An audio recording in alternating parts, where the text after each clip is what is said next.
Channel ko, geng. Gara-gara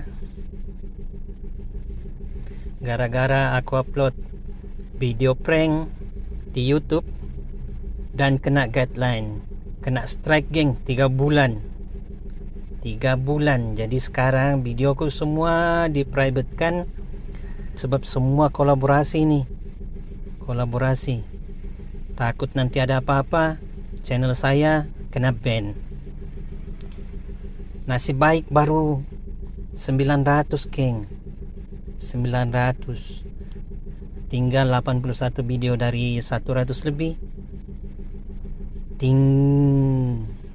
Gara-gara kena strike kali kedua. 3 bulan, geng.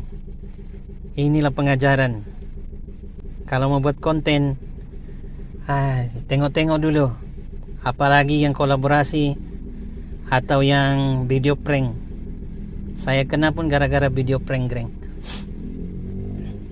Hati-hati, geng, jangan jadi seperti saya.